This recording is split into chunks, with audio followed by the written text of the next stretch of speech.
வணக்கம் நேயர்களே. கமல தொலைக்காட்சி வழங்கிக் கொண்டிருக்கின்ற பாதை பயணனுடைய நிகழ்ச்சியுடைய சிறப்பு விருந்தினராக புதுச்சேரியின் மாண்புமிகு பாராளுமன்ற உறுப்பினர் மக்களவை வணக்கத்திற்குரிய வைத்திலிங்கம் அவர்கள் நிகழ்ச்சியில் சிறப்பு விருந்தினராக கலந்து கொண்டு தான் கடந்து வந்த பாதைகளை மக்களோடு பகிர்ந்து கொண்டிருக்கின்றார்.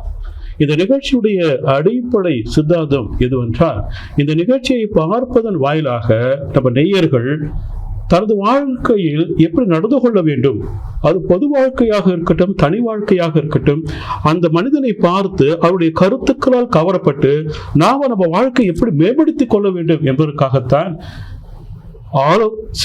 ஆகச்சிறந்த ஆளுமைகளை அழைத்து இந்த நிகழ்ச்சியில் அவர்களோடு பயணித்துக் கொண்டிருக்கின்றோம். அப்படி இந்த நிகழ்ச்சிக்கு வந்திருக்கின்றார் புதுச்சேரியுடைய சிறப்பு அழைப்பாளர், வணக்கத்திற்குரிய மாண்புமிகு பாராளுமன்ற உறுப்பினர் வைத்திலிங்கம் அவர்கள். மீண்டும் பேசலாம் அவரோடு.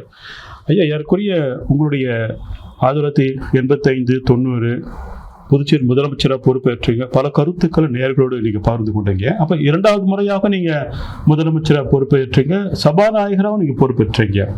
இப்படி மாநில கட்சியில இருந்த நீங்க 2019 திடீரென்று எம்பியா பதவி பிரமாணம் எடுத்திருக்கிறீங்க.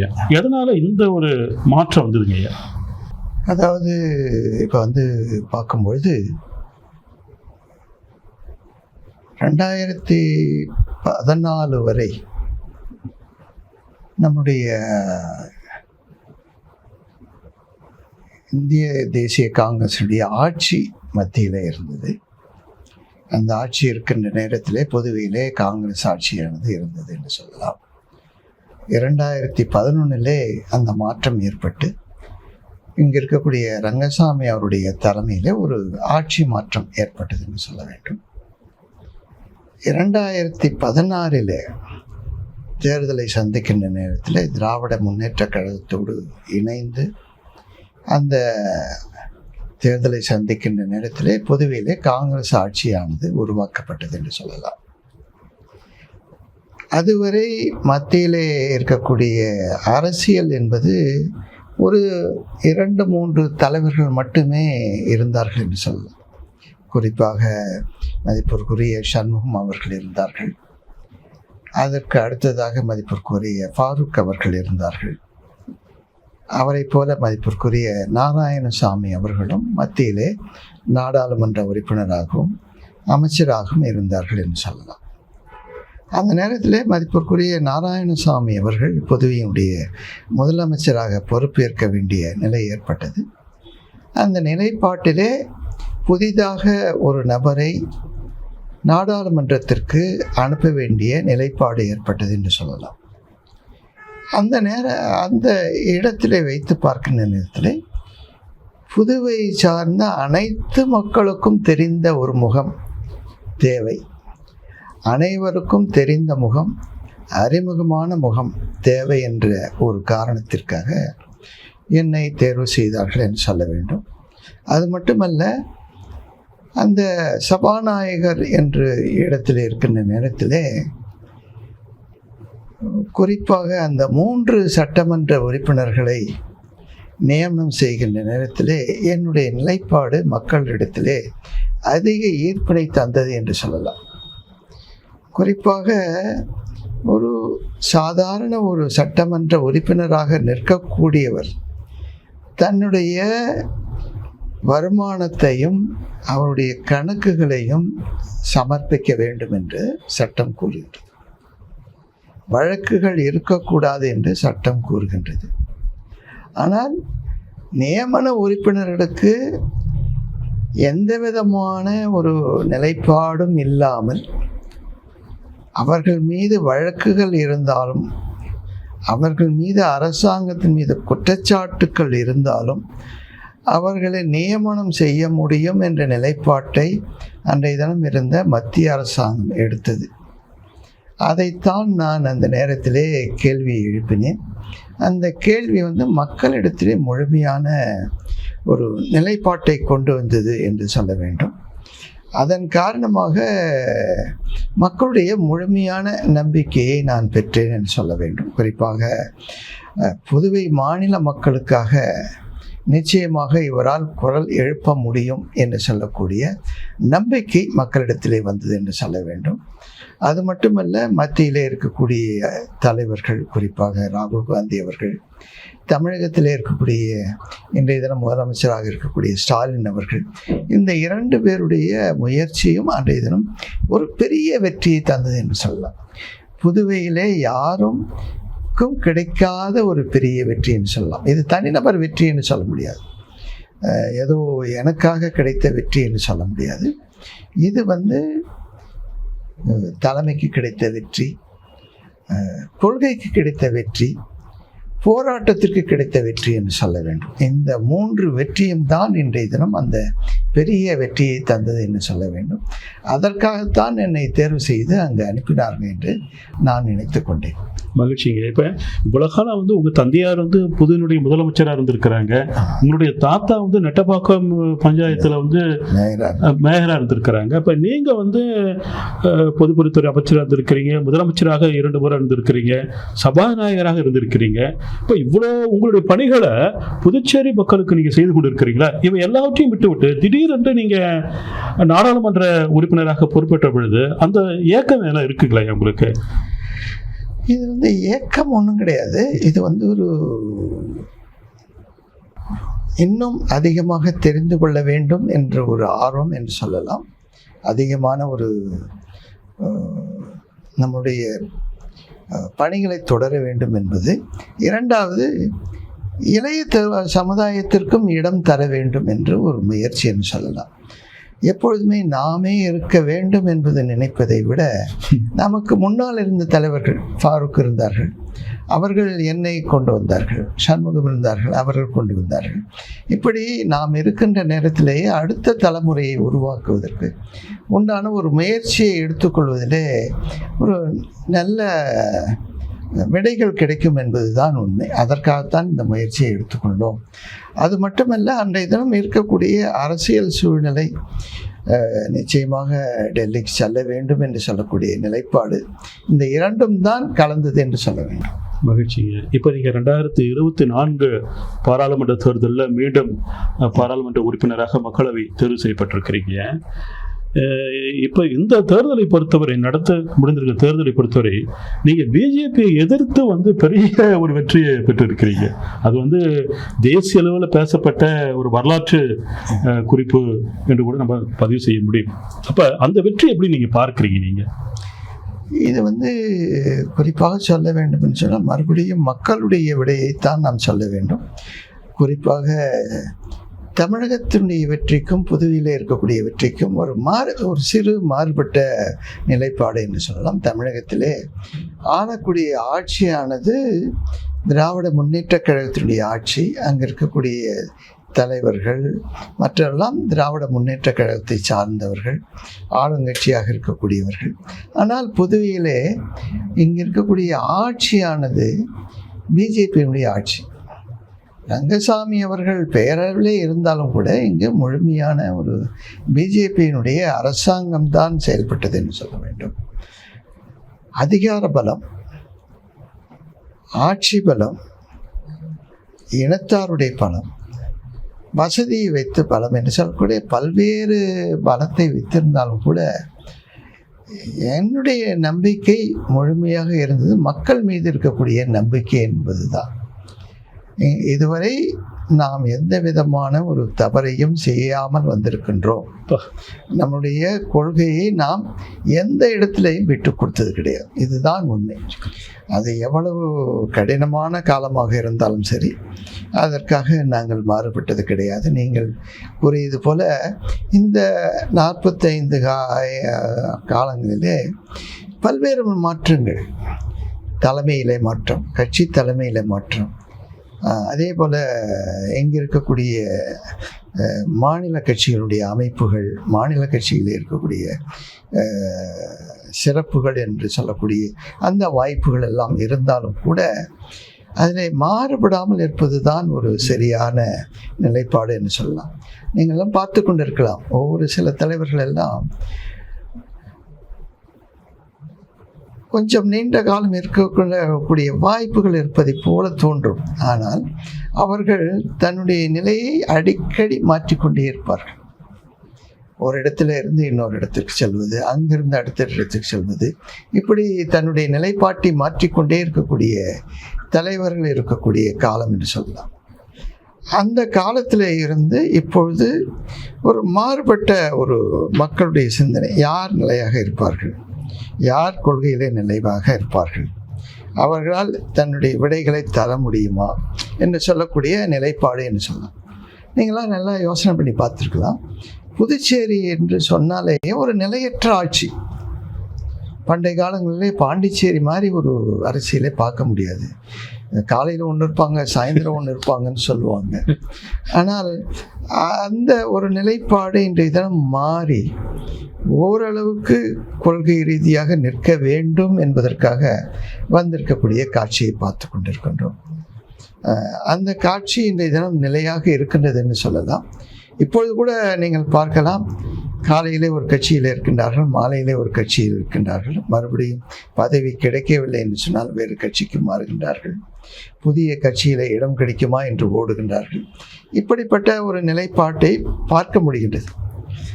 ஆனால் மக்கள் அதை தெளிவாக யார் சரியாக இருப்பார்கள் என்று அறுதியிட்டு சரியாக முத்திரையிடுகின்றார்கள் என்று தான் சொல்ல வேண்டும். 85 அதை நான் பார்த்தேன், 91 அதை பார்த்தேன், 96 பார்த்தேன், 2001 அதை பார்த்தோம். இப்படி ஒவ்வொரு கட்டத்திலேயும் இப்படிப்பட்டவர்களெல்லாம் அந்த வெளியிலே தள்ளக்கூடியவர்களாக இருக்கின்றார்கள், மக்களால் வெறுக்கக்கூடியவர்களாக மாற்றப்படுகின்றார்கள், வெளியேற்றப்படுகின்றார்கள். இப்படிப்பட்ட ஒரு நிலைப்பாட்டை நாம் பார்க்கின்ற நேரத்தில் நாம் இருக்கின்ற இடம் சரியான இடமாக இருக்க வேண்டும், நம்முடைய கொள்கை சரியான கொள்கையாக இருக்க வேண்டும், அதிலே மாறாமல் இருக்க வேண்டும், அதிலே நாம் கடுமையாக இருக்க வேண்டும், அதில் காம்ப்ரமைஸ் பண்ணக்கூடாது. காம்ப்ரமைஸ் பண்ணாமல் இருந்தால் நிச்சயமாக நம்முடைய மக்கள் நம் மீது நம்பிக்கை வைப்பார்கள். இப்போ நல்லா யோசனை பண்ணி பாருங்கள். ஒரு ஆள், ஒரு நம்பிக்கை, ஒரு ஆளை பார்த்து இவர் யார் அப்படின்னு சொன்னால் இந்த கட்சின்னு சொல்லுவாங்க. இன்னொருத்தவங்களை பாரு, ஒரு ஆளை தான் சொல்ல முடியும், கட்சியை சொல்ல முடியாது. இன்றைக்கு ஒன்றா இருப்பாங்க, நாளைக்கு ஒன்றா இருப்பாங்க, நாளன்னைக்கு ஒன்றா இருப்பாங்க. ஸோ அவர்களும் தலைவர்கள் தான், இவர்களும் தலைவர்கள் தான். ஆனால் நீண்ட காலம் வரக்கூடியவர்கள் யாருன்னு சொன்னால், பெயரை சொன்ன உடனே கட்சி என்று சொல்கின்றார்களே அவர்கள் நீண்டு இருப்பார்கள். கட்சியை சொல்லி பெயரை சொல்கின்றவர்கள் நீண்டு இருப்பது கிடையாது. ஆகவே மக்களுடைய நிலைப்பாடு தெளிவாக இருக்கின்றது.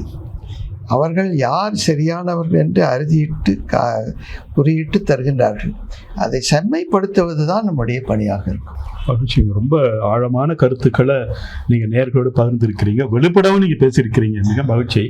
ஐயா, 1985 உங்களுடைய அரசியல் பயணம், 2025 ஏறக்குறைய 45 ஆண்டுகள் அரசியல் களத்தில் தாக்கு பிடிப்பது என்பது சாத்தியமா என்பது கேள்விக்குறி. நீங்கள் என்றாவது ஒரு நாள், எப்போ அந்த பொது வாழ்க்கை வேண்டாம்ப்பா, விட்டா போதும், அரசியல் வேணாம் என்ற, அதாவது நீங்கள் டு பி ஆனஸ்ட் வெளிப்பட சொல்ல வேண்டும் என்றால், இன்றைக்கு மக்களை சமாளிப்பது என்பது அத்தனை எளிதான காரியம் இல்லைங்க. நானே உங்களை பல தேர்தலில் பார்த்துருக்கிறேன். நான் நீங்கள் எது குறித்தும் நீங்கள் கவலைப்படாம எல்லாரையும் அரவணைத்து அன்போடு அந்த ஒரு பாசத்தோடு நீங்கள் நடந்து கொள்வது பார்த்தா எனக்கு வேப்பாக இருக்கும் வச்சிங்களேன். அப்போ 45 ஆண்டு காலம் நீங்கள் அரசியல், தேர்தல் அரசியல், பொது வாழ்க்கை நிகழ்ச்சிகள் என்று எந்தாவது ஒரு நாள் உங்களுக்கு ரொம்ப போர் அடிச்சு போச்சுப்பா வேண்டாம் அப்படின்ற மாதிரியான ஒரு விரக்தி வந்திருக்கிறீங்களா? விரக்தின்னு சொல்ல முடியாது. இப்போ நான் எல்லார்ட்டையும் என்ன சொல்லுவேன்னா, இந்த அரசியல் வாழ்க்கை என்னுடைய குடும்பத்திற்கு என்னோடு முடிந்து விடட்டும், இது போதும் என்று சொல்லக்கூடிய ஒரு நிலைப்பாடு என்னுடைய மனதிலே ஆழமாக இருந்தது என்று சொல்லலாம்.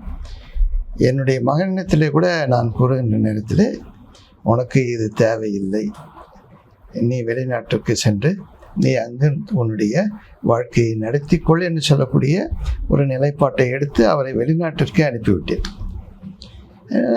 பார்த்தீங்கன்னா நிறைய தலைவர்கள் குறைபாடுகள் அந்த குடும்பத்திலே தான் வரும். அந்த குடும்ப சூழ்நிலை, அவர்களுக்கு ஏற்படக்கூடிய கஷ்டங்கள் என்று சொல்லக்கூடிய நிலைப்பாடு. அதனால் வரக்கூடிய பிரச்சனைகள் தான் அதிகமாக தெரிகின்றது. நான் அதற்காக மட்டுமல்ல, போதும் என்ற நினைவோ இதோடு போதும் என்று சொல்லக்கூடிய நிலைப்பாட்டை எடுத்தேன். என்னுடைய மகளிடத்திலே கூட நான் கூறுவேன், தயவு செய்து இந்த இடத்திற்கு வந்து விடாது என்பதுதான் அவருக்கு தரக்கூடிய அறிவுரை. என்னுடைய மகளுக்கும் சரி, என்னுடைய மகனுக்கும் சரி, என்னோடு போகட்டும், இதற்கு மேல் வேண்டாம் என்று சொல்லக்கூடிய நிலைப்பாட்டை தான் எடுத்துக்கொண்டோம். நீங்கள் தவற எடுத்துக்கொள்ளக்கூடாது. ஏன்னா பொதுவாக சாமானிய மக்களுடைய இயல்பாக ஒரு கேள்வி இருக்குங்க ஐயா. ஏனென்றால் உங்களுடைய தாத்தாவுடைய பெயர் உங்கள் பேர் தான், வைத்திலிங்கம் ரெட்டியார். அப்பா பேர் வெங்கட சுப்ப ரெட்டியார். தாத்தா வந்து நெட்டப்பாக்கத்தில் மேயராக இருந்திருக்கிறாங்க, அப்பா முதலமைச்சராக இருந்திருக்கிறாங்க 55 வயதில். நீங்கள் புதுச்சேரி முதலமைச்சராக 2 முறை இருந்திருக்கிறீங்க, சபாநாயகராக இருந்திருக்கிறீங்க, இப்போ எம்பியாக இருக்கிறாங்க. வழக்கமாக வந்துங்கய்யா, தனக்கு பிறகு அதிகாரம் என்பது தனது பிள்ளைகளிடம் இருக்க வேண்டும், அப்போதான் சமூகத்தில் ஒரு மதிப்பீடு இருக்கும் என்றுதான் எல்லா பெற்றோரும் நினைப்பாங்க. நீங்கள் ரொம்ப தெளிவாக சொல்கிறீங்க, இல்லை எனக்கு பிறகு அரசியல் என் பிள்ளை வரக்கூடாதுன்னு சொல்கிறீங்க. இது எப்படி, எந்த கண்ணோட்டத்தோடு நான் பார்க்கறது? அதாவது அரசியலில் இருக்கக்கூடிய ஏற்றத்தாழ்வுகளை அதிகமாக பார்த்தவன் என்று சொல்ல வேண்டும்.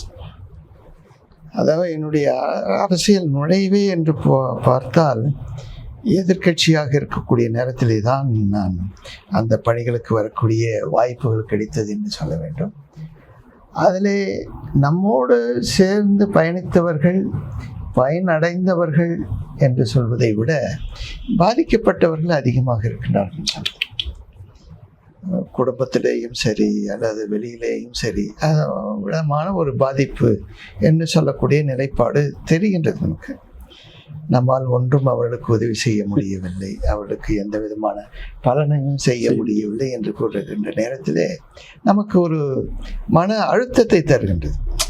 அதன் காரணமாகத்தான் அந்த நிலைப்பாடு வேண்டாம் என்று சொல்லக்கூடிய நிலைப்பாட்டை எடுத்தேன். அது மட்டுமல்ல, யாருக்குமே ஒரு அமைதியான வாழ்க்கை வேண்டும் என்பதுதான் மனிதன் விரும்புவது. சந்தோஷமான வாழ்க்கை, அமைதியான வாழ்க்கை, குடும்ப வாழ்க்கை, இதைத்தான் எல்லோருமே விரும்புவது. நாம் தேடி தேடி அலைவதும் அதைத்தான். ஆகவே அது இருந்தால் போதும் என்பதுதான் என்னுடைய குழந்தைகளுக்கு நான் கூறுவது.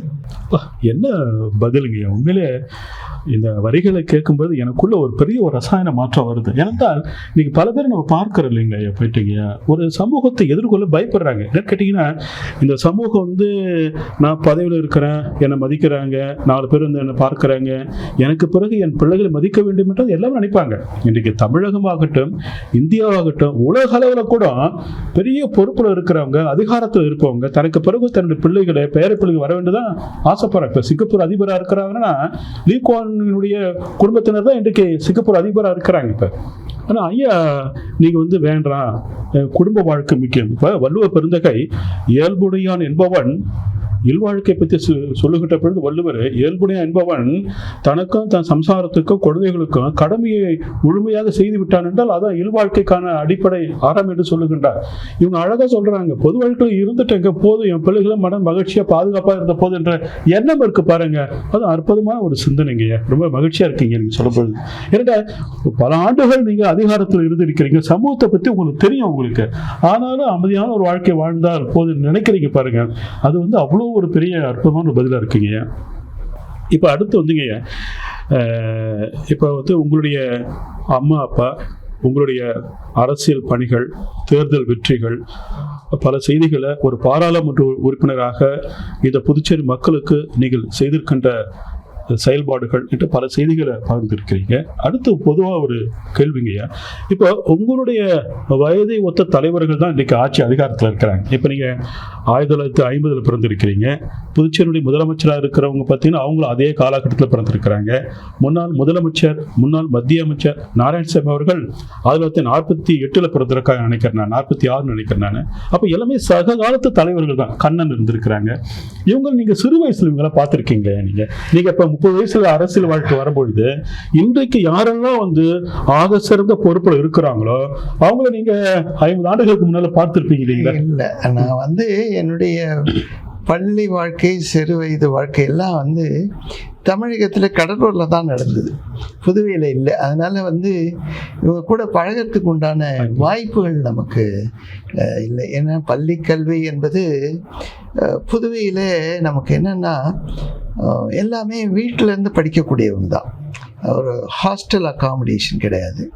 இப்போ கிராமப்புறத்துலேருந்து வந்து படிக்கணுன்னா டவுனில் ஒரு வீடு எடுத்து அந்த வீட்டிலேருந்து அங்கே போய் படிக்கணும், அப்படி தான் பண்ண முடியும். இப்போ என்னுடைய தந்தையார் என்னன்னா அவருடைய இது வந்து தினமும் கிராமத்துக்கு போகணும், கிராமத்துலேருந்து தான் வரணும், குழந்தைங்க யாருமே டவுனுக்கு வரக்கூடாது அப்படின்னு சொல்லி ஒரு நிலைப்பாடை எடுத்தார். அப்போ வந்து இன்னும் கேட்டிங்கன்னா அவர் இருக்கின்ற வரை புதுவிலே எங்களுக்கு யாருக்குமே வீடு கிடையாது, வீடு வாங்கக்கூடாது, வீடு கட்டக்கூடாது அப்படின்னு சொல்லக்கூடிய ஒரு கட்டுமானம் ஒன்று இருந்தது. அதற்கு பிறகுதான் ஒரு சிறிய வீடு, மற்ற வீடுகள்லாம் கட்டினோம். அப்படி இருக்கக்கூடிய நேரத்தில் எங்களுடைய கல்வி எனக்கு மட்டுமல்ல, என்னுடைய மூத்த சகோதரர் அவர் கடலூரிலே படித்தார், என்னுடைய அடுத்த சகோதரர் பெரியவர் அவர் சென்னையிலே படித்தார், அதே போல் என்னுடைய இளைய சகோதரர் அவர் கடலூரிலே புதுவையிலே படித்தார். இப்படி எங்களுடைய கல்விகள் எல்லாம் தமிழகத்திலே தான் இருந்தது, புதுவையிலே இல்லை. அதன் காரணமாக எனக்கு ஒரு பெரிய தடையும் கூட, ஏனென்றால் புதுவையில் இருக்கக்கூடிய இளைஞர், அந்த காலத்து இளைஞர் கூட எனக்கு பழக்கம் ஏற்படுவதற்கு உண்டான வாய்ப்புகளே இல்லாமல் சென்றதுன்னு சொல்லி அது ஒரு பெரிய குறைபாடு என்று சொல்லலாம். ஏனென்றால் இங்கே இருக்கக்கூடிய அந்த தலைவர்களோடு பழகக்கூடிய ஒரு வாய்ப்பு இல்லை என்று சொல்லலாம். ஐயா, இப்போ நீங்கள் 45 ஆண்டுகள் அரசியல் இருந்திருக்கீங்க இல்லைங்களா? இப்போ காமராஜர் ஒரு முறை சொன்னாங்க, நான் படித்துக்கொண்டே ஜெயிப்பேன் என்று சொன்னாங்க, விருதுநகர் சீனிவாசன். அப்போ அவங்க தோற்று போய்விட்டாங்க. அப்போ அதே போல் உங்களுடைய அந்த பெயரை சொன்னாவே யாருக்குரிய வந்து புதுச்சேரி தமிழகத்தை எல்லாருக்குமே தெரியும். அப்போ அதனுடைய சிலை இருக்கு, உங்களுக்கென்று ஒரு பெயர் இருக்கு, உங்களுக்கென்று ஒரு சிறந்த மரபு மாண்பு இருக்குது இல்லைங்களா? இப்போ இந்த 45 ஆண்டுகள் பொது வாழ்க்கையில் நீங்கள் ஒரு காலகட்டத்தில் நீங்கள் பார்த்த அரசியலே வேற. நீங்க வந்து ஒரு வாரத்தை சொன்னீங்கன்னா நெட்டப்பாக்கம் முழுக்க வந்து ஐயா நாங்கள் ஓட்டு போட்டோம்னு சொல்லுவாங்க.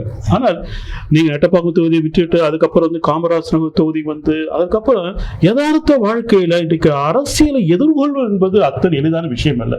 அது உங்களுக்கு நல்லா நிச்சயமா தெரியுங்க. இப்போ இந்த அண்மை கால அரசியலை நீங்க எப்படி பாக்குறீங்க? நீங்க இது வந்து காலத்தினுடைய மாற்றம் சொல்லலாம். அதாவது குறிப்பாக வந்து பார்த்தீங்கன்னா அன்றைக்கு இருந்த மக்கள், குறிப்பாக படித்தவர்கள் குறைவாக இருந்த காலம், இளைஞர்கள் அரசியல் தெளிவு என்பது குறைவாக இருந்த காலம். இன்றைய தினம் தனிநபர் சுதந்திரம் என்பது அதிகமாக பேசக்கூடிய நேரம் என்று சொல்லலாம். ஒரு குடும்பத்திலே கூட ஒரு தலைவன், அதாவது குடும்பத் தலைவன் ஒரு நிலைப்பாடு, மனைவி ஒரு நிலைப்பாடு, மகன் ஒரு நிலைப்பாடு, மகள் ஒரு நிலைப்பாடு என்று சொல்லக்கூடிய 4 விதமான கோணங்களிலே சிந்திக்கக்கூடிய குடும்பம் இன்றைய தினம் பார்த்து கொண்டிருக்கின்றோம். அப்படிப்பட்ட குடும்பத்திலே இன்றைய தினம் வேகமாக வளரக்கூடிய அந்த இன்ஃபர்மேஷன் டெக்னாலஜி, அதாவது மீடியாவுடைய வளர்ச்சி என்பது அதிகமாக இருக்கக்கூடிய நேரம், சிந்திக்கக்கூடிய நேரம். இவையெல்லாம் ஒரு பெரிய மாற்றத்தை, தாக்கத்தை அரசியலில் ஏற்படுத்தியிருக்கின்றதுன்னு தான் சொல்லுவேன். அதன் காரணமாக விரைவான மாற்றங்கள், அப்பொழுதெல்லாம் பார்த்தால் ஒரு மாற்றம் என்று ஏற்பட வேண்டும் என்று சொன்னால் ஒரு 5 ஆண்டுகள் 10 ஆண்டுகள் என்று கூறுவார்கள். இப்பொழுதெல்லாம் மாற்றங்கள் என்று சொன்னால் நாட்கணக்கிலே மாற்றங்கள் ஏற்படக்கூடிய வாய்ப்புகள் அதிகமாக இருக்கின்றது என்று சொல்லலாம். இது ஒரு யுக புரட்சி என்ற யுக மாற்றங்கள் என்று சொல்லலாம். இது ஏற்படக்கூடியது. நான் மக்களிடத்தில் சொல்வேன், சென்ற நூற்றாண்டில் ஏற்பட்ட மாற்றமானது இப்பொழுது ஒரு 10 ஆண்டுகளுக்குள்ளேயே அது நிகழ்வு ஏற்படுகின்றது. வேகம் அதிகமாக இருக்கின்றது. அந்த வேகத்திற்கு ஏற்றாற் போல நாம் செயல்பட வேண்டிய காலம் வந்து விட்டது என்று சொல்லக்கூடிய நிலைப்பாட்டை நான் பல இடங்களிலே வலியுறுத்தி கூறுவேன். வேகமாக செயல்படுங்கள், உங்களுடைய சிந்தனையிலே மாற்றம் கொண்டு வாருங்கள் என்று சொல்லக்கூடிய நிலைப்பாட்டை நான் பல இடங்களிலே நான் வலியுறுத்தி கூறியிருக்கின்றேன். மகிழ்ச்சிங்க. இப்போ நீங்கள் புதுச்சேரி அரசில் வந்து அமைச்சராக இருக்கின்ற போது, முதலமைச்சராக இருக்கின்ற போது, சபாநாயகர் இருக்கின்ற பொழுது, இப்போ எம்பியா இருக்கிறீங்க இல்லைங்களா? உங்க வாழ்க்கையில ஒத்துக்கைய எண்ணற்ற தலைவர்களை நீங்க பார்த்துருக்க வாய்ப்பு இருக்குங்க.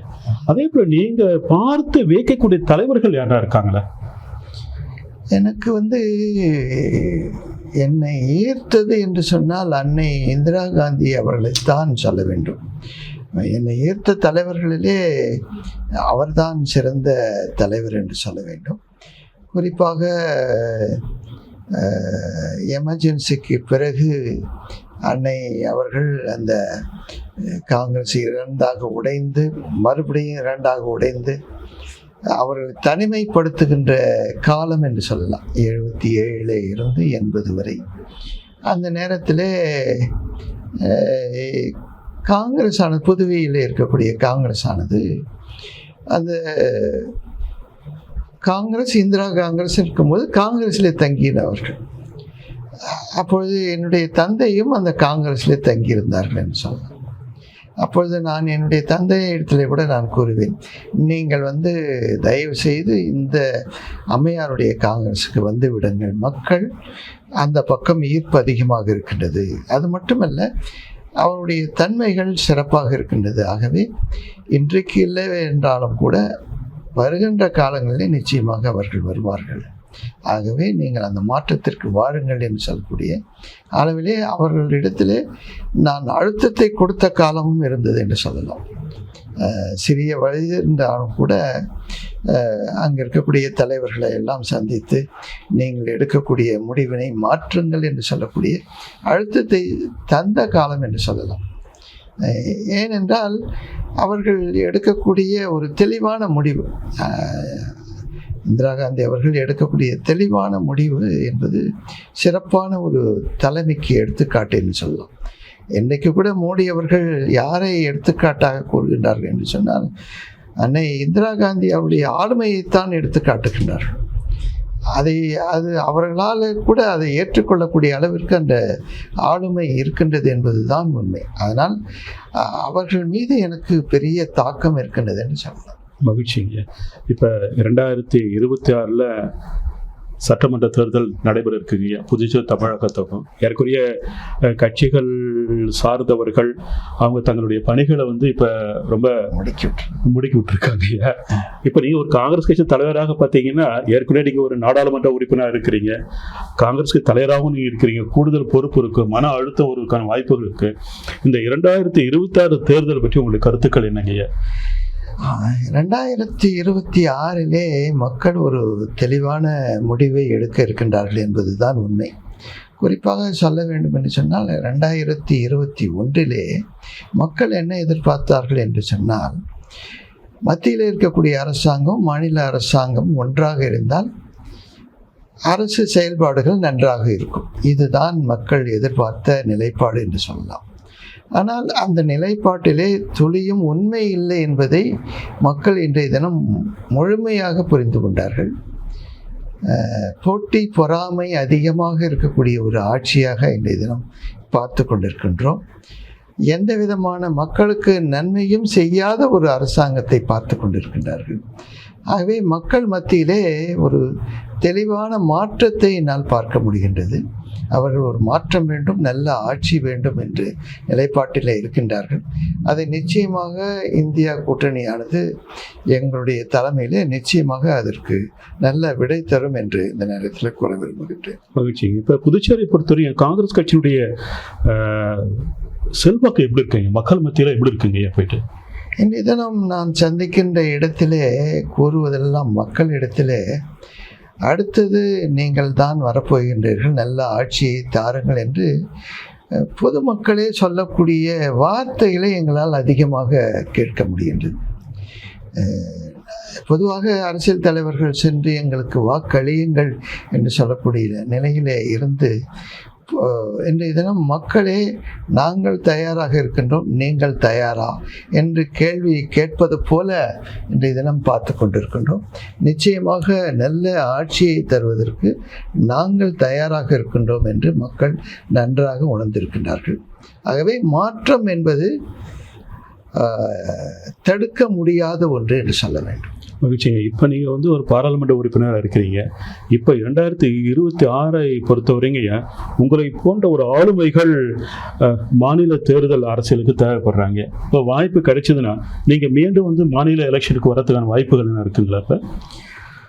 இப்பொழுது அதை பற்றி நாங்கள் சிந்திப்பதற்கே இடமில்லை என்று சொல்ல வேண்டும். என்றால் எங்களுடைய கொள்கை, எங்களுடைய செயல்பாடுகள் ஆட்சி வர வேண்டும். அந்த ஆட்சி வந்ததற்கு பிறகு அவர்கள் கட்சி தலைவர்கள் என்ன முடிவு எடுக்கின்றார்கள் என்பது அவர்கள் செய்வார்கள். ஆகவே அதை பற்றி நாங்கள் அந்த சிந்தனையிலே இல்லை என்று சொல்ல வேண்டும். மகிழ்ச்சி. அன்பிற்குரிய நேயர்களே, ஏறக்குறைய ஒரு 60 நிமிடங்களுக்கு என்ன அற்புதமான ஒரு ஆளுமையான ஒரு அனுபவமிக்க அறிவார்ந்த பதில் பாருங்க. நீங்க அது தனிப்பட்ட வாழ்க்கையாக இருக்கட்டும், பொது வாழ்க்கையாக இருக்கட்டும், அரசியல் தொடர்பான கேள்விகளாக இருக்கட்டும், அவருடைய முகத்துல எதனா ஒரு ஒரு ஒரு சலனத்தை பார்க்க முடிகிறதா? எப்படிப்பட்ட கேள்வியாக இருந்தாலும் அதை அழகாக அதை உள்வாங்கி அந்த அனுபவத்திற்கு ஏற்றால் போல ரொம்ப அற்புதமாக பதில் சொல்லுகின்ற அந்த தன்மை இருக்கு பாருங்க. அதுதான் நம்ம ஆளுமை என்று சொல்லுகின்றோம். அப்படிப்பட்ட ஆளுமையான அரசியல் பெரும் தலைவர் தான் இன்றைக்கு சிறப்பு அழைப்பாளராக இங்கே வந்திருக்கின்றார்.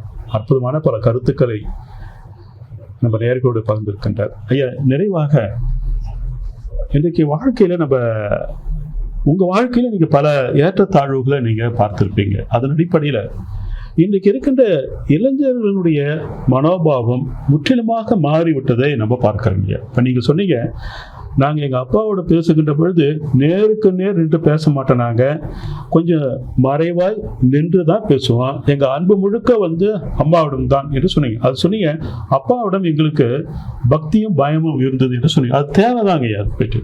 ஆனால் இன்றைக்கு அந்த காலகட்டம் முற்றிலுமாக மாறிவிட்டதுங்க. அப்பாவே வந்து அடிக்கிற அளவுக்கு பிள்ளைகள்லாம் இன்றைக்கு சமூகத்தினுடைய சீர்கேடுகள் அதிகமாக கொண்டே வருகின்றன. அப்ப நீங்க இந்த நிகழ்ச்சியை பார்த்து கொண்டிருக்கின்ற இளைஞர்களுக்கு என்ன சொல்ல ஆசைப்படுறீங்க? ஏனென்றால் இந்த இளைஞர்களுக்கு வந்துங்க பழக்க வழக்கங்கள் முழுவதுமாக மாறிவிட்டதுங்க. பழக்க வழக்கங்கள்னா மது அருந்துகின்ற பழக்கம், கஞ்சா, போதை, இதை வந்து நாகரிகமாக எடுத்துக்கொண்டு தங்கள் வாழ்க்கையை தங்களுக்கு தாங்கள் சீரழித்துக் கொள்ளுகின்ற இளைஞர்களுடைய எண்ணிக்கை நாளுக்கு நாள் அதிகரித்துக் கொண்டே வருகிறது. பாருங்க, அப்பாவுடைய கண்டிப்பு, அரவணைப்பு, அப்பா மேல் இருக்கின்ற பயத்தின் காரணமாக ஒரு மனிதன் 41 வயசுல புதுவினுடைய முதலமைச்சராக வந்திருக்கின்றார். எவ்வளவு ஒரு பெருமையான ஒரு மனிதன் என்றால் யாருங்க? ஒரு மகன் என்பவன் யார் என்றால், தந்தையினுடைய கனவை தனது கனவாக ஏற்றுக்கொண்டு எந்த மகன் நிறைவேற்றுகின்றானோ அவன்தான் உண்மையான மகன். உண்மையா இல்லைங்களா? அப்பா 55 வயதுல புதுவை முதலமைச்சர், மகன் பாருங்க நீங்க 41 வயசுல முதலமைச்சராக பொறுப்பு ஏற்கின்றார் பாருங்க. அப்ப அப்பாவை விட மிஞ்சிய ஒரு மகனாக, அறிவாற்றல் உள்ள ஒரு மகனாக, சகிப்புத்தன்மை கொண்ட ஒரு மகனாக, அப்பா நீங்க புதுச்சேரியுடைய முதலமைச்சரா இருந்தீங்க, நான் பாருங்க நீங்க 2 முறை சிஎம், MP 2 முறை என்று அப்பாவுக்கு சவால் விடக்கூடிய அளவிற்கு தனது ஆளுமையில அற்புதமா இருக்கின்றார் சிறப்பு அழைப்பாளர். அப்ப இன்னைக்கு இளைஞர்களுடைய மனோபாவம் மாறிவிட்டது சார். இன்றைக்கு அவனுடைய பழக்க வழக்கங்கள் மாறிவிட்டது. மிக குறிப்பாக சகிப்புத்தன்மை, டாலரன்ஸ் என்பது இன்னைக்கு ரொம்ப குறைவா இருக்குங்க போயிட்டு. அப்ப இப்படிப்பட்ட இளைஞர்களுக்கு நீங்க என்ன சொல்ல ஆசைப்படுறீங்க? ஒரு மூத்த குடிமகனாக, ஒரு மூத்த அரசியல் பெரும் தலைவராக, பெரும் சகாப்தங்களை, சரித்திரங்களை நிகழ்த்திருக்கின்ற ஓர் ஆளுமை மிக்க அரசியல் தலைவராக இந்த பிள்ளைகளுக்கு வழிகாட்டக்கூடிய தகுதி உங்களுக்கு நிச்சயமா இருக்குங்க போயிட்டு. ஏனென்றால் இன்னைக்கு பசங்க எல்லாம் பார்த்தீங்கன்னா சினிமா நடிகரை பார்த்து முன்மாதிரி நினைச்சுக்கிறான். அவங்களுக்கு தகுதி இல்லை. ஆனா உங்களுக்கு 1000 மடங்கு இந்த சமூகத்திற்கு வழிகாட்டக்கூடிய தகுதி இருக்குங்கய்யா. அதன் அடிப்படையில் என்ன சொல்ல ஆசைப்படுறீங்க? குறிப்பாக இப்போது இளைய சமுதாயத்திற்கும் நமக்கும் இருக்கக்கூடிய நிலைப்பாடு என்னவென்று சொன்னால், இன்றைய தினம் போட்டி அதிகம் என்று சொல்ல வேண்டும். அதிகமான ஒரு போட்டி, அது கல்வியாக இருந்தாலும் சரி, தொழிலாக இருந்தாலும் சரி, வியாபாரமாக இருந்தாலும் சரி, வேலையாக இருந்தாலும் சரி, போட்டி என்பது தவிர்க்க முடியாத ஒரு நிலையிலே வந்திருக்கின்றதுன்னு சொல்லலாம்.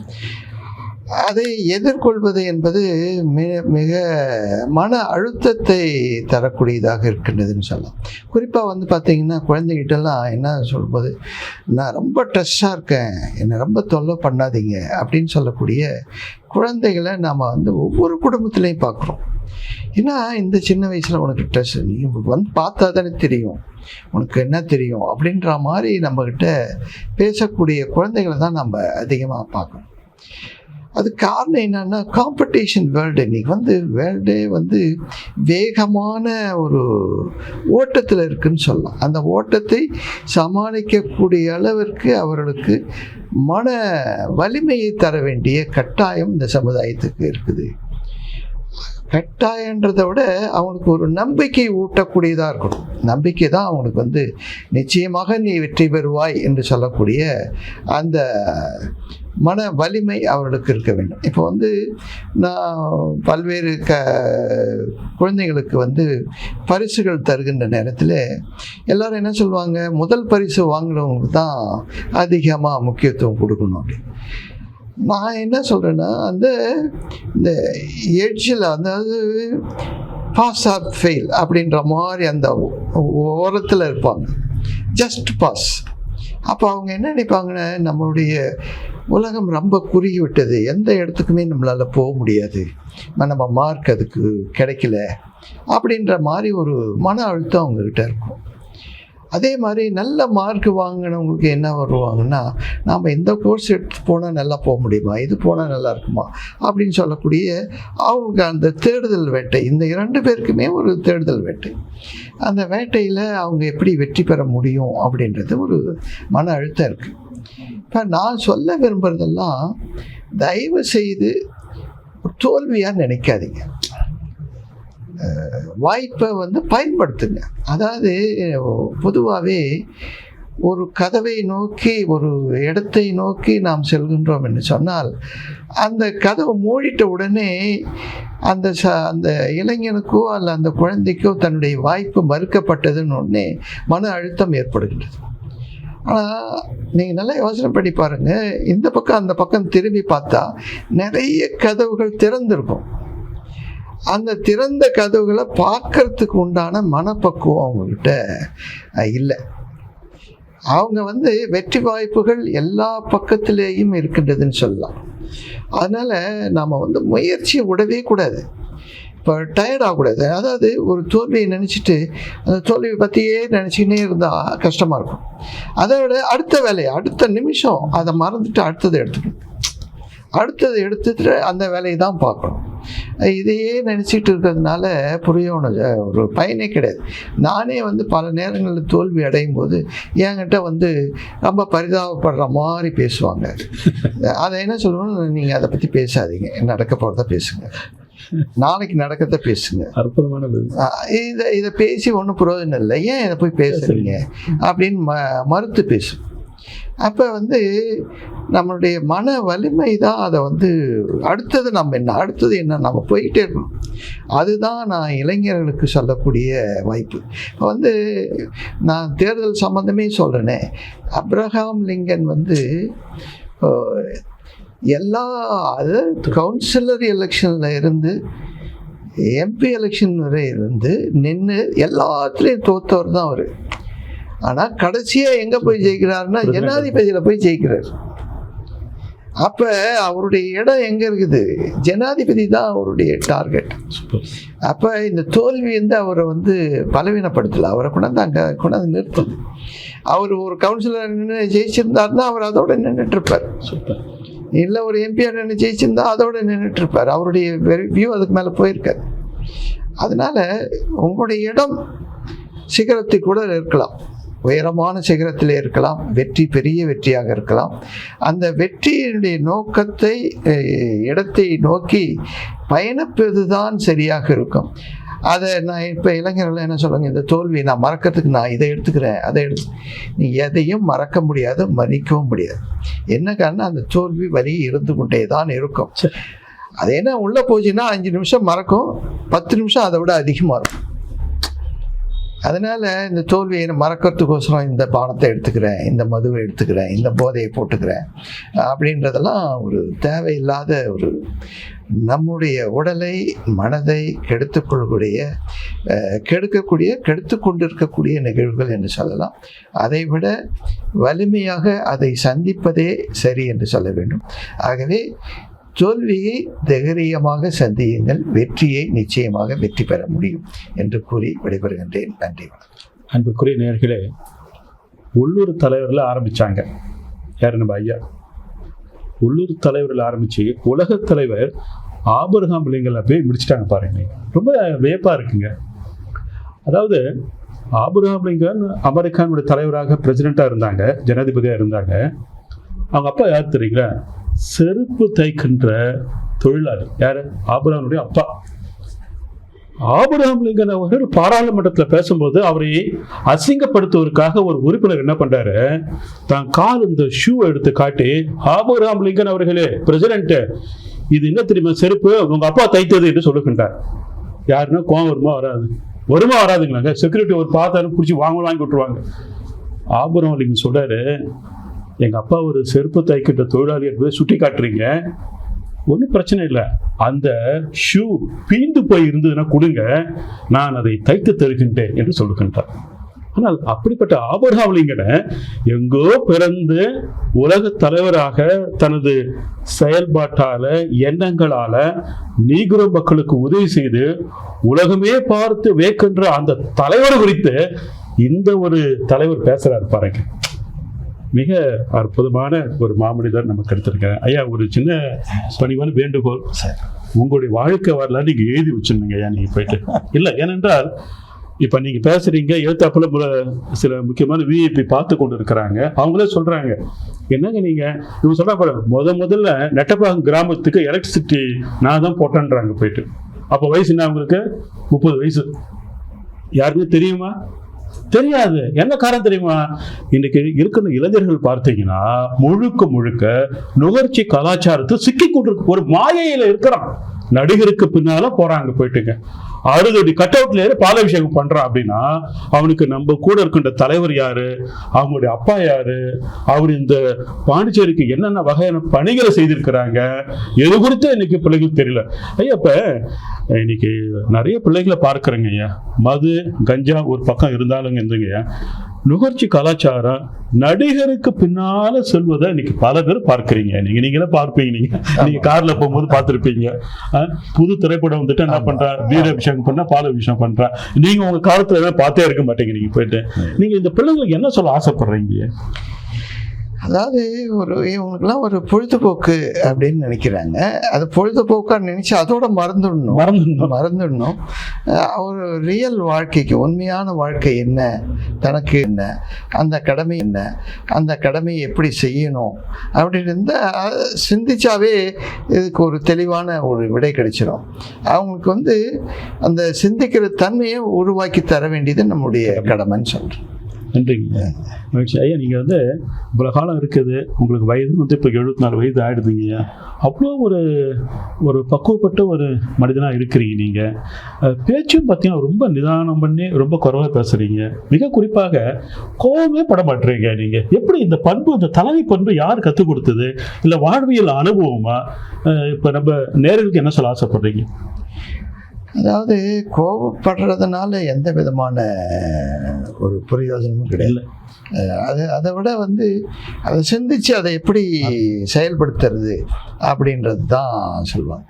எனக்கு ஒரு பெரியவங்க சொன்னாங்க, எதுக்கு எடுத்தாலும் கவலைப்பட்டுக்கினே இருப்பாங்க ஒருத்தவங்க. சரி, கவலைப்பட்டுக்கினே இருக்கும்போது அவர் என்ன கேட்டார், நீ கவலைப்படுறதுனால அந்த கவலை கலைஞ்சிட போகுதா? ஒன்றும் இல்லை, அதை எப்படி சால்வ் பண்ணணும்னு சொல்கிறதுக்கு பாரு. சும்மா ஐயோ பயமாக இருக்குதுன்னா பிரயோஜனம் இல்லை. அது அந்த கவலையை போக்குறதுக்கு என்ன வழி, அதை தான் யோசனை பண்ணணும். அதை யோசனை பண்ணுறதை விட்டுட்டு நாம் ஐயோ கவலைன்னு சொல்லி படுறதுனால எந்த விதமான பலனும் இல்லை. ஆகவே நம்ம ஒரு சூழ்நிலையிலேருந்து வெளியில் பார்க்கணும். இப்போ நிறைய பேர் ஒரு சிக்கலான ஒரு சூழ்நிலை இருக்கும், அந்த சிக்கலுக்குள்ளே மாட்டிப்பாங்க. அந்த சிக்கலுக்குள்ளே இருந்தே அவங்க வெளியில் வர்றது தெரியாத இருப்பாங்க. அப்போ நான் அவங்களுக்குலாம் சொல்கிறது என்னென்னா, நீ சிக்கல்லேருந்து வெளியில் வந்து நின்று அந்த சிக்கலை பாரு. நீ அந்த வெளியிலேருந்து பார்த்தீங்கன்னா, ஒரு தேர்ட் பார்ட்டியாக நீ அந்த சிக்கலை பார்த்தீங்கன்னா உனக்கு விடை தெரியும். நீ அந்த சிக்கலுக்குள்ளேயே இருந்தீங்கன்னா உன்னால் விடையை கண்டுபிடிக்க முடியாது. ஏன்னா அந்த சிக்கலுக்குள்ளேயே சுற்றிக்கிட்டே இருப்போம், அதிலேருந்து வெளியில் வர தெரியாது. இப்போ வெளியில் இருந்தோம்னா அது ஈஸியாக ஒரு தேர்ட் பார்ட்டி வந்து ஒரு சிக்கலை தீர்த்து அவங்களால மட்டும் எப்படி தீர்க்க முடியுது? ஏன்னா அந்த சிக்கல்லாம் அவங்க இல்லை. அப்போ நீங்களும் அந்த சிக்கலில் இல்லைன்னு சொன்னாவே அந்த சிக்கலை தீர்க்கக்கூடிய விடைகள் உங்ககிட்ட கிடைக்கும். ஆகவே நாம் வந்து எந்த சூழ்நிலையும் நாம் சிக்கிக்கொள்ளாமல் அதிலிருந்து விலகி வந்து அதை பார்வையிட்டு அதற்கு உண்டான தீர்வை பார்த்தாலேயே நல்ல விடைகள் கிடைக்கும். ரொம்ப அற்புதமான பதிலுங்கய்யா, மிக மகிழ்ச்சிங்கய்யா. ஐயா, நிறைய ஒரு கேள்விங்கய்யா. இப்போ இந்த கமலா தொலைக்காட்சி என்பது பிற ஊடகங்களைப் போல இல்லைங்கய்யா. என்னுடைய மேலாண் இயக்குனர் சட்டமன்ற உறுப்பினராக இருக்கிறாங்க, லாசப்பட்டி தொகுதியை சேர்ந்த வணக்கத்திற்குரிய வைத்தியநாதன் அவர்கள் எங்களுக்கு கொடுத்த இன்ஸ்ட்ரக்ஷன், டைரக்ஷன் என்னவென்றால், இதை பிற ஊடகங்களை போல நீங்கள் எடுத்துக்கொண்டு செல்லக்கூடாது. அப்போ நாங்கள் என்ன சார் செய்யறது? சமூகத்திற்கும் இன்றைய இளைஞர்களுக்கும் பயன் கொடுக்கக்கூடிய பண்பாடை சொல்லித்தரக்கூடிய தமிழ் கலாச்சாரத்தை உருவாக்கக்கூடிய பயனுள்ள ஒரு ஊடகமாக இருக்க வேண்டும்.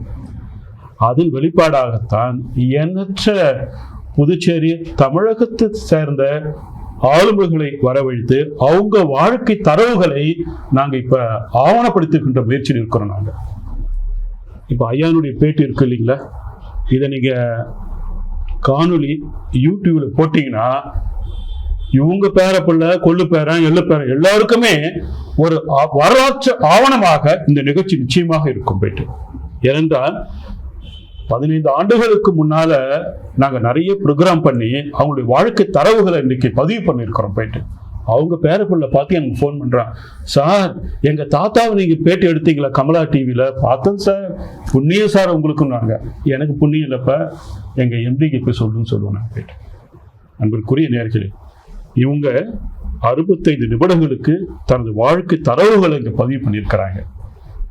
எப்படிப்பட்ட சிறந்த ஆளுமைகளை புதுச்சேரி பெற்றிருக்கிறது என்பதை நம்ம புரிந்து கொள்ள வேண்டும். அப்படிப்பட்ட மிக சிறந்த ஆளுமைகளில் ஒருவராக இவர் இடத்தை வேறு யாராலும் நிரப்ப முடியுமா என்றால் எனக்கு தெரிந்த வரையில் அதற்கான வாய்ப்புகள் மிக குறைவாகத்தான் நினைக்கிறேன். ஏன்னா 30 வயசில் எலெக்ஷனில் அமைச்சராக வருது, 40 வயசில் முதலமைச்சராக வர்றது, மீண்டும் வந்து சபாநாயகராக வருவது, அவருடைய வாழ்க்கையை பார்க்குறேங்க. 85 ஆரம்பிச்சு 2025 வரைக்குங்க வெற்றி வெற்றி வெற்றி வெற்றி தாங்க நடைபெற்று சங்கே முழங்கு என்பதை போன்று எந்த களமா இருந்தாலும் பெரிய அதிர்ச்சியில் தெரியுமா, எதிர்த்து எலெக்ஷன் நிற்கிறவங்க யார் தெரியுமா?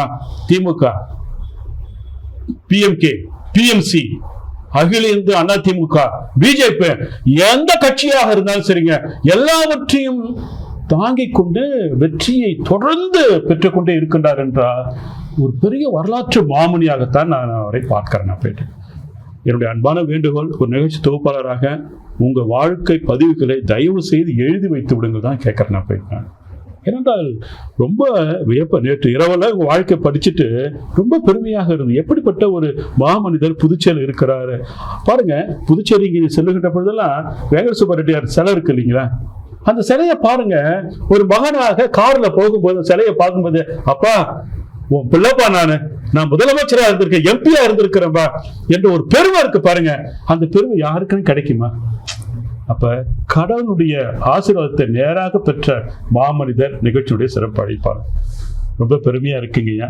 நிகழ்ச்சிய நிறைவாக இப்ப நம்ம கமலா தொலைக்காட்சி சார்பாக நிறைய பர்சனாலிட்டியை அழைக்கிறேங்க. நாங்க போயிட்டு அவங்களுடைய வாழ்க்கை தரவு நான் சொன்னேன் இல்லைங்களா. ஆமா ஆமா, ஒரு ஊடகத்தினுடைய அறம் என்பது சினிமா போடுறது, நடிகையை பேட்டு எடுக்கிறது அதுவல்ல. ஹாய் ஹூ அப்படிலாம் அந்த நிகழ்ச்சிலாம் இல்லை. சமூகத்தை மேம்படுத்த வேண்டும். ஊடகத்தினுடைய அறம் என்பது சமூகத்தை மேம்படுத்த வேண்டும், சிந்திக்கக்கூடிய சமூகமாக இந்த இளைஞர்களை உருவாக்க வேண்டும். அதுதான் எங்களுக்கு கொடுத்த இந்த ஊடகத்தினுடைய அடிப்படை அறம். அதன் அடிப்படையில் நீங்கள் இந்த நிகழ்ச்சியில் வந்திருக்கீங்க ஐயா.